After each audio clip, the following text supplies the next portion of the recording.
يا مساء الفل وكل سنة وانتم طيبين وبألف خير، يا رب يعود عليكم الأيام بخير. النهاردة معانا وصفة جديدة ولذيذة، وهي وصفة صدور الفراخ بالجبنة الموتزاريلا والبطاطس المقلية بطريقة سهلة وبسيطة زي ما انت متعودة.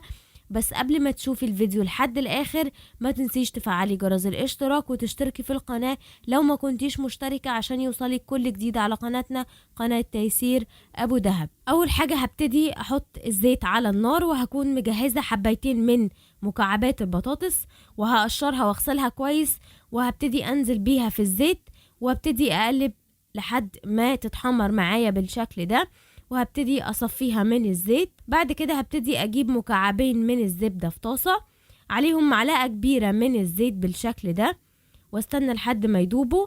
وبعد كده هبتدي اضيف بصلاية متوسطة متقطعة مكعبات صغيرة بالشكل ده، وابتدي اقلب لمدة 3 دقايق لحد ما البصلاية تدبل معايا في قلب الزيت والزبدة. كده البصلاية دبلت شوية وادتني لون.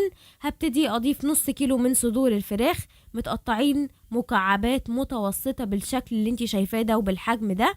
هبتدي اقلب لمدة 4 دقايق لحد ما الفراخ تستوي ويبتدي لونها يتغير معايا ويبقى ابيض بالشكل اللي انتي شايفاه ده. هبتدي اضيف معلقة صغيرة من الكزبرة الناعمة، ومعلقة صغيرة من البابريكا، ومعلقة صغيرة من الكاري، ونص معلقة صغيرة من الفلفل الاسود، طبعا كله ناعم.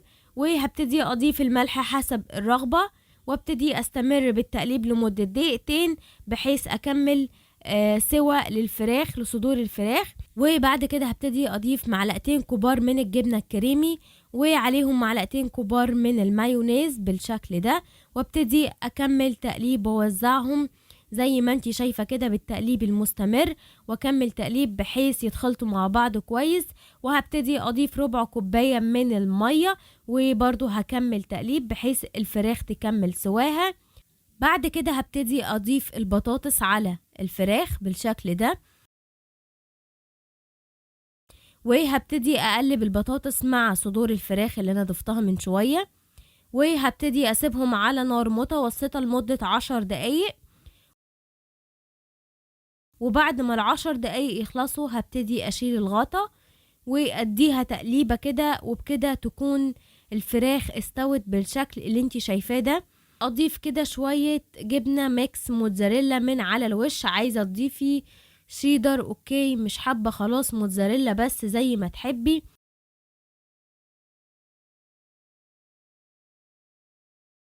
وهبتدي اغطيها واسيبها لمدة 5 دقايق لحد ما الجبنة تسيح من على الوش. بعد كده الاكل بقى جاهز، والوصفة بقت جاهزة معايا للتقديم بالطريقة دي. وبكده نكون عملنا اسهل واسرع طريقة لصدور الفراخ بالبطاطس المقلية والجبنة الموتزاريلا الميكس. زي ما اتفقنا قلنا انتي حابة موتزاريلا ميكس او موتزاريلا بس، اللي يعجبك والمتاح عندك. وما تنسيش عشان تشوفي كل جديد تتابعينا على قناتنا قناة تيسير ابو دهب، وتفعلي جرس الاشتراك لو ما كنتيش مشتركة.